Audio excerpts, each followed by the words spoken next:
so far.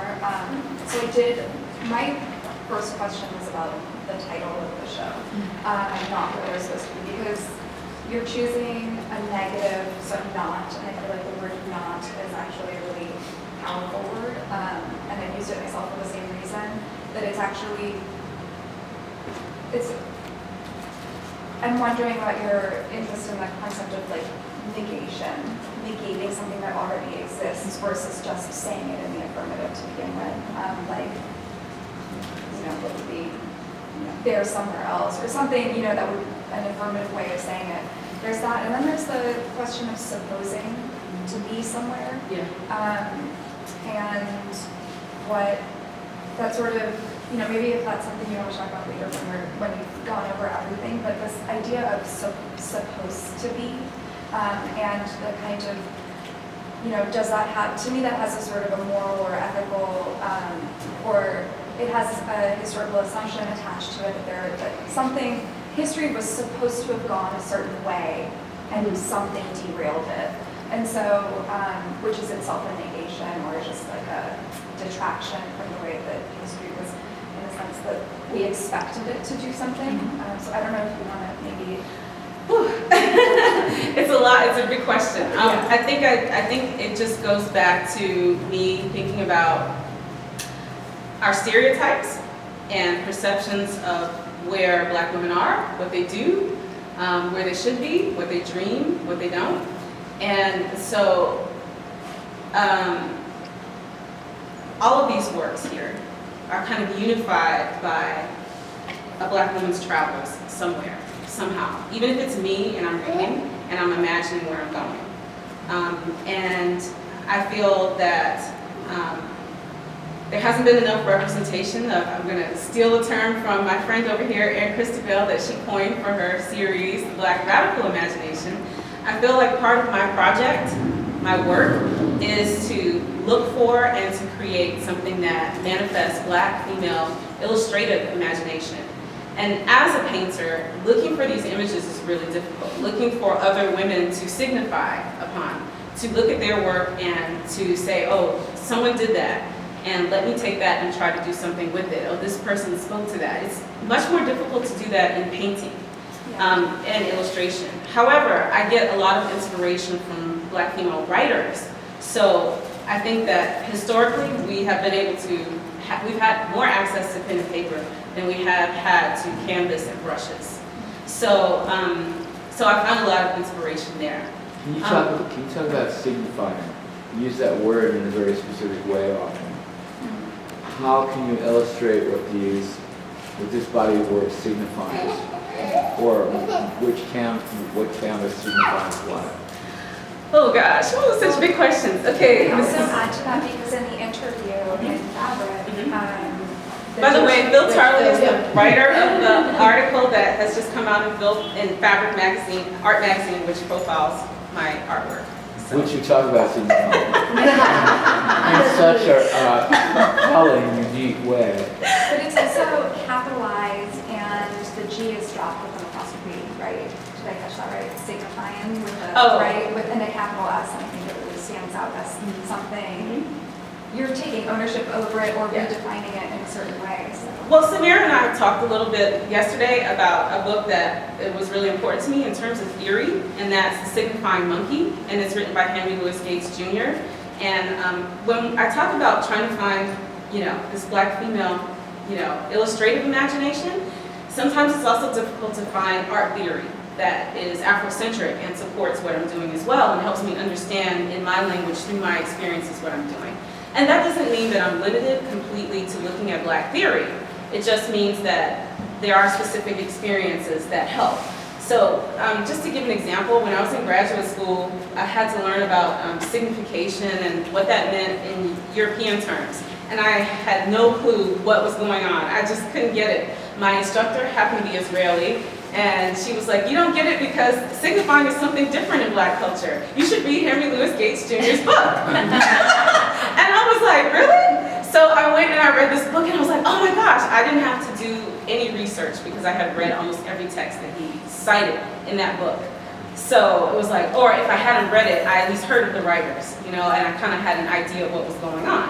And And I just kind of substituted art for every time he said novel or writer. And I was like, oh, okay, I got it. Then he broke down signifying and signification. I was like, oh yeah, that makes sense. So I went back to her and I was like, oh my gosh, I'm so glad you did that.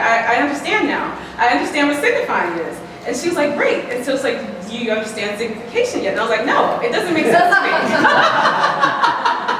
I can't repeat it all back to you now, but it's like I understood Henry Louis Gates Jr.'s Black theory of what meaning meant, the meaning of making meaning and the philosophy of it. It made sense to me, like his examples and how he spoke about it. But the European way, I was like, but it's wrong. I don't get it. I was like, I understood the terms, but I still didn't think it was right. So there's a difference there. It's a slight difference, but still a difference.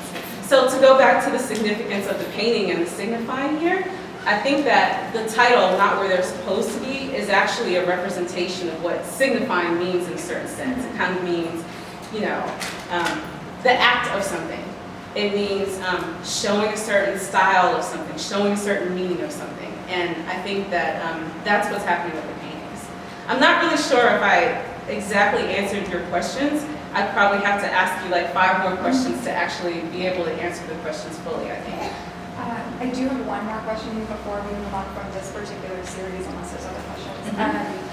That because you brought up reading Black female writers and the access to pen and paper, you know, so one of the things that brought us together, and then this is something that I live with regularly, is June Jordan's moving toward home, the poem in Living Room. And that poem was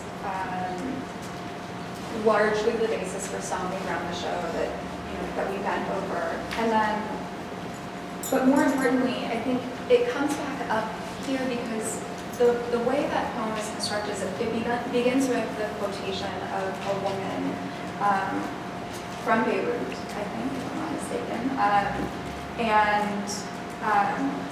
asking for where is Abu Fadi, which is you know, her husband, and it's quoted from the New York Times, you know, and it's kind of a epigraph, what is it called, where it's from the beginning, sorry.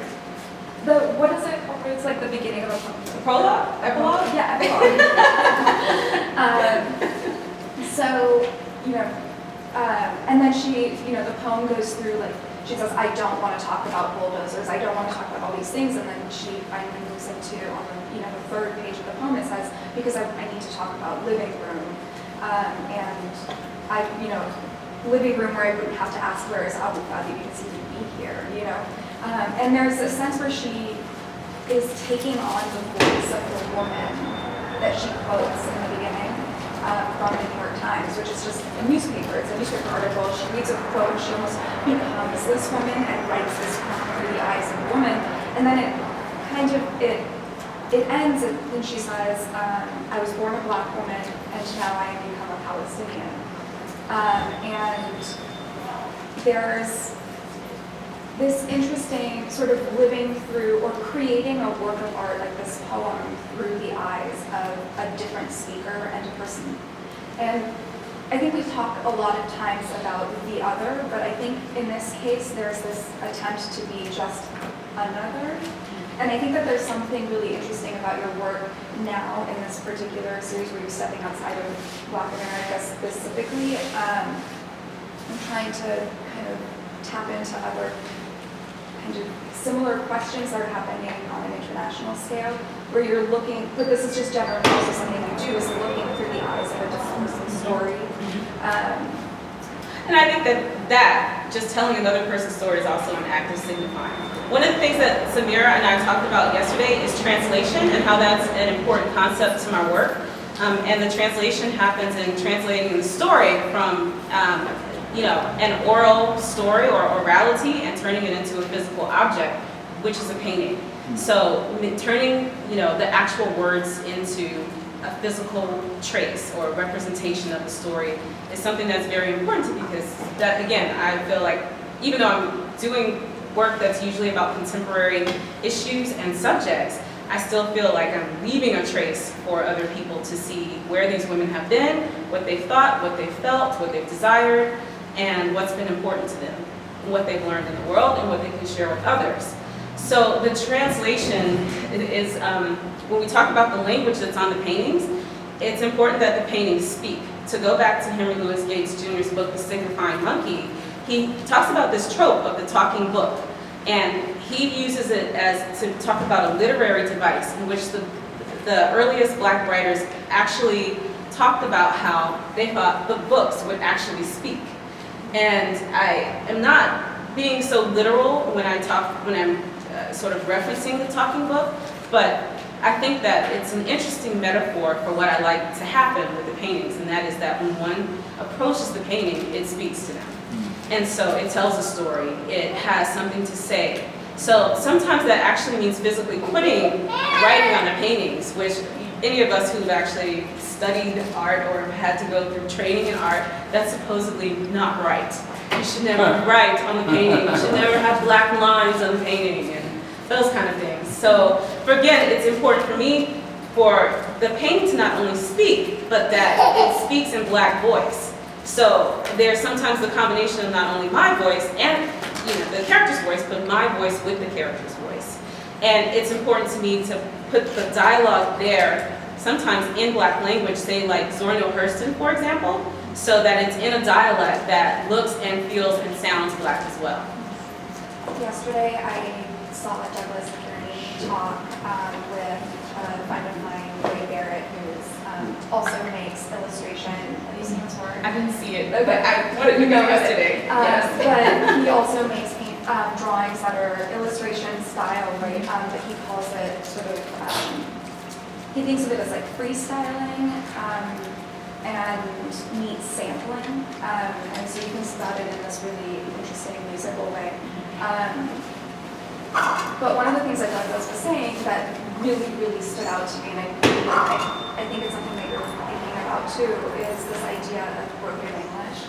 And he says that, I can't remember the exact, where the reference was coming from, but he talks about the weakest point of, the place to attack something is at its weakest point, which is at a joint, right? So if you, just as a defense where I said, trying to break something down, you break it down at its joints where it's, because physically that's its weakest point. But he was talking about broken English as a type of double jointedness, where then if someone, it's as if like if you could flip your elbow the other way, but that you did it at will and intentionally, so that not only is this not a weak place for breaking, but actually you can move it in the wrong way, and that it would still function. And then there's this way of doing something wrong that's actually preemptively, purposefully doing something wrong to show strength. Yeah, exactly. And I think that's something that you're playing with all the time, elevating sort of, I don't want to use the word elevating, but there is something about you doing things wrong. It's caricature, it's illustration, it's, they're big, like, miniature paintings, like, what do there is this, like, really purposeful wrongness, and you just do it so adamantly and repetitively that you can't tell, like, I can't tell you that it's wrong, because you're like, it's like the way you do. What can I say? I don't like following rules. I guess that's it. But to talk about the doubleness, to go back to the voice and what the trope of the talking book is about, it does talk about double voicedness. And there's also a theory of double consciousness that happens too. I don't think that's so much here present in this particular work, but there's this doubleness that is part of African American philosophy and experience that is another way of looking at our work and appreciating it. So, yeah.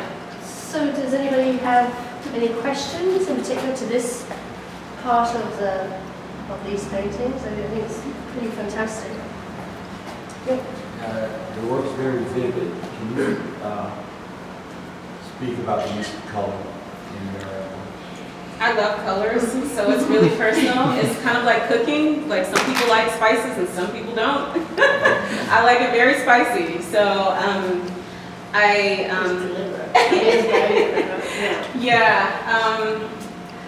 I just, for these particular paintings, I wanted each painting to kind of have its own palette and to seem different than the last one, as opposed to using the same exact colors for each painting.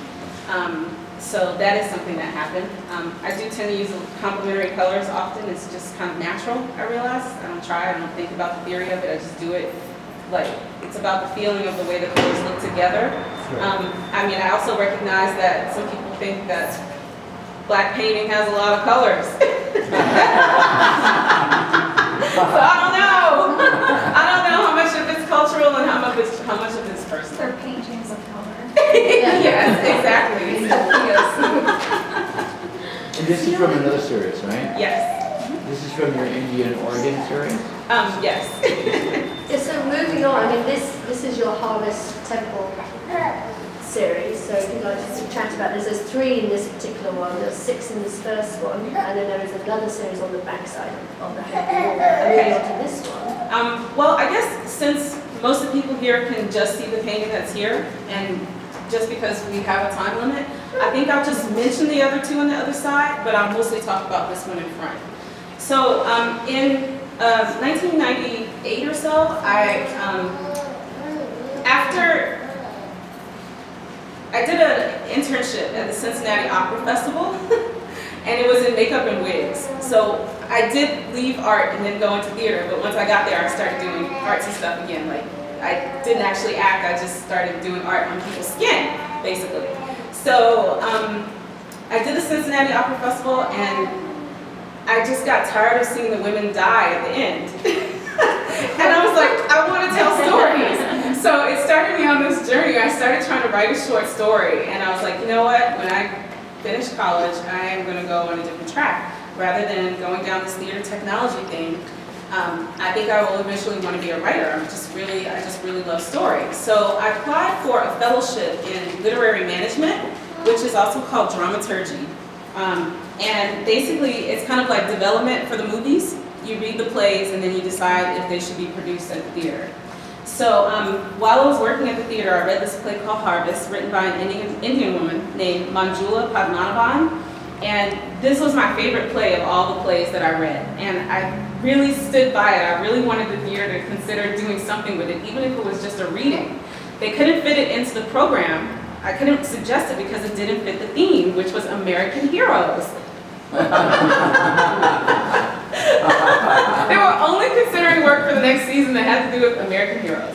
So the play had actually won first prize. I didn't know this at the time that I read the play, but after I went to go do research. The play had won first prize out of like hundreds of entries. And the playwright also happens to be an artist herself, a graphic novelist and an illustrator. And so this play is it's centered around a family. So it's a family drama / comedy. It's a dark comedy. It's speculative. And in it, the father, there's a family of characters. The father is the only person who works, and the only place he can get a job in Bombay is at a place called the Spare Parts Factory. And the Spare Parts Factory is a place where he contracts out his body to a client. And anytime this client needs something from his body, he has to supply it. So that makes this play also a satire. So I thought that the premise itself was extremely profound and asking some really tough questions about the global economy. And, at the time, I was just coming out of Howard University and still grappling with a lot of issues around slavery. And so to then, be thrust into the speculative future, which is actually a current day reality where we're still dealing with human body being sold in a certain way internationally and it being a resource, I felt was a critical conversation to have.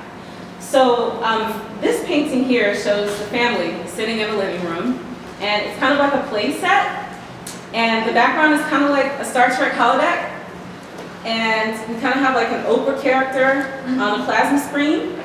In the actual play, the client is the person who is set up in the house on a plasma screen where she interacts with the family any day, anytime she wants to, where she's sort of partially empathetic, but then also partially telling them what to do. So I felt like her presence there represented the West's relationship to a third world country. And I'm sure that's what Manjula Padmanabhan was thinking when she wrote the play. At the time that I was conceiving how to put the composition together, I was watching the Hunger Games, so I kind of like inserted these peacekeeper soldiers in there. And they buy these body parts. Oh, okay. These peacekeeper body parts. Well, so far, this scene doesn't really show that happening. It's not a direct illustration of the play. I just want to deal with the media being in a third world family's home and this sort of like power and presence that happens, this sort of dialogue.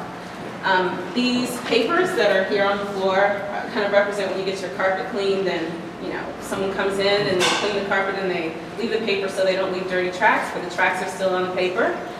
Then someone pointed out to me that in E.T., I don't know what they are, but the people who come in the suits to quarantine the house actually put down similar types of things on the floor. The grandmother is actually in this thing I call Google Pod because Google's taking over everything.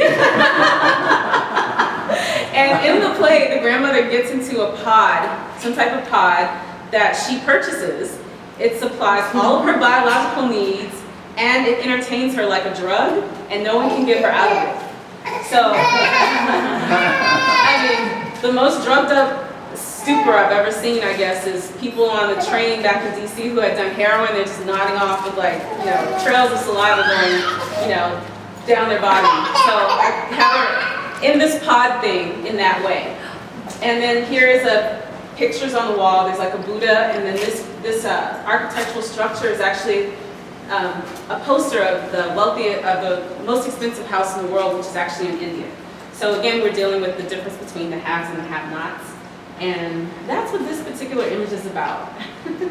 On the back side, there's, on the bottom, there's an image of another plasma screen, and it has Americans on it, and there are Black Americans in there, there are Asians, and they have this sort of like board-like mask on their head. It's another Star Trek reference. Any Trekkies in the house? And instead of them being like gray and silver and metal, I made them green to more represent the military-industrial complex. And the people at the bottom, the Indian people, are showing scars from where they've had surgeries and they've sold their organs. The posturing and the position of the Indian people is very much like a photograph I found of some people who were showing their scars to a photographer. And their pose was very interesting because it was strong and kind of like defiant. And I wasn't sure if they wanted to look like that or if the photographer told them to look like that. So, I still copied that look because I still felt that it was asking some powerful questions. And the thing about organs is that people do sell the organs, and the little bit of research that I've done is that we shouldn't necessarily look at it as a bad thing for the people who sold the organs because it may help them actually get to a better place in life. So it's a complex situation and a complex argument. I don't really just want to have a judgment about it. But I think that, again, some very profound ethical questions come up, and I want to ask questions more so with the paintings than solve things. So at the top, the painting is called Harvest Temple Tide, and it's on the back side here. And there's an Indian woman and a Black American woman standing back to back, and the Indian woman is holding a pair of scissors, and the Black woman is, she's not holding anything, but she's flaunting her hair. And if anyone has seen Chris Rock's documentary, Good Hair, I can't remember, okay. Good Hair, there's a temple that profits more than any other company or institution in the world off of the sale of Indian hair. And it's a temple that many Indian people go to, like millions of people a year, for a spiritual Mecca pilgrimage. And they cut their hair off while they're there. So the temple sells the hair, and then it goes into the international market, and it's bought. And I think that in the video they said sometimes it could be worth its weight in gold or something like that. So it's kind of interesting. Maybe I don't have that expression right, but it's very expensive. So I made the Black woman light skin, which confuses some people. And then I just say, well, we come in all different colors and hair textures. And that's because I didn't want it to look like a sort of derogative cartoon, which historically Black people are shown as dark skinned. with like bright red lips and, you know, in a derogatory way. So I didn't want it to be about that. I wanted it to be about the hair more so than just about the complexion. So that's the end of the Harvest series. Does anyone have any questions about the Harvest series? How many pieces do you imagine in the Harvest series? Oh, well, I'm working on another one at home, which is called organmall.com. It's 70 by 90. Whoa. I had hoped to get it into the show, but it's very detailed, and so it'll be in the next show. And I may do one more, so there will be 5. Yes. And then did you see this series always showing with this one? I know when, in our conversations when it all came up, that then the third series, I think, kind of tied it all in the title of not when it's supposed to be. And what was interesting, I was like, whoa, this is a tough, because what I admire most about you is how you are able to join so many dots together. Like the way you think, I find I so enjoy, but how you are able to link these such different elements, different continents, different stories in with each other. So did you always see this as a group? Yes and no. series? The answer to the question is yes and no. I make the work because I feel it's time for it to be made. I have like 1,000 ideas, and then I'll just feel that this is important right now and I'm ready to make this thing for whatever reasons. And so I chose what I was ready to make. And it just so happened that after the conversation with my friend, Tisa Bryant, that I came up with something, ideological concept that would help organize the work, and then I started conceiving it as a show. So yes and no. Okay. But it's a good, you know, different subject matter, different worlds, like I said, but that's what's really interesting, seeing how your thinking does align, Yeah. and then we can go on that journey with you. What would you say is unites all your work? I mean, what is there an overriding kind of concept or theme that unites everything you do? Not all of it, no. And I like that, because I want to talk about a lot of different things. And I would say that I have a mission, and that unites all of the work. Okay, what's the mission? And so to go back to the Black female illustrative imagination, it's, you know, it is showing Black female characters and exposing them to the world and showing how they live and how they think and what they feel, what they desire, and helping others learn from that. So that doesn't limit me to any particular medium, and it doesn't limit me to any particular story. No, no. Is this the first time you're making work from a literary source? I don't think it's the first time I've made work from a literary source. No. Typically they're from oral, like Oh. stories that are told to you. Yeah, yes, I would say like maybe 60% of the time. That could be a random number. It might not be accurate. Maybe 60% of the time my work is from things that come from vernacular, everyday experience. So it's talking to people, and it might be stories that I've heard. So be careful what we say. Uh-oh. It's kind of fascinating. I came to visit you to see the works, and then we started chatting, and then it started veering off from the works, and I suddenly was like, I need to stop talking. I need to stop talking because something could be happening, and I'm like, I don't want to be that. But it's come back. It's very I know. interesting. I was talking. And you're like, wow, this is so interesting. I didn't know this about you. I'm like, no, you don't need to know that. That's good. We'll stop there. It's part of the process. It's fair. It's, you know, you have to get the story. Yeah. It's not just there sometimes. Right. You have to like actually have a relationship with a person, develop a bond or a rapport, and then seduce them into telling you stories. That's what I loved the first studio visit I did with you. Normally, you know, I'm quick, but I remember coming out after going through all your works, and I literally sat in the car after and like, dude, I'm exhausted. This is like, it was so intense, and the quantity of work and the quality and the stories for each piece. And I think we spent like 2-3 hours at least, and it was just fantastic. So yes, I mean that's the great strength, that everything has a reason. It's none of this is accidental, which is fascinating. Can you just talk a little bit about the resolve in your especially I think on the first one. The resolve? The resolve, because you come from, What is the I resolve? mean- What is, define that for me, please. sorry, how you come about creating a solution for the end of the story. It's come from something very negative, explosive, death, right?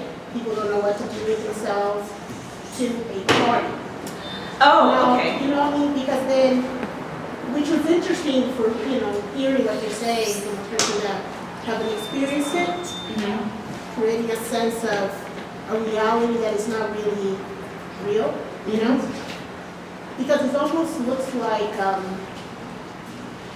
dream, you know what I mean? Or a little bit of a movie, supposedly. And I'm coming from experience, because I've been in situations like that live, so, and then hearing someone kind of interpreting their way, instead of me saying, Zeal, you're wrong, I'm like, it's your mind saying that, so I can't judge it, right? Well, I think what you're asking me, and this is Suji, and she's a fellow artist and really great artist also, and does narrative in her work sometimes, and was in Made in LA recently.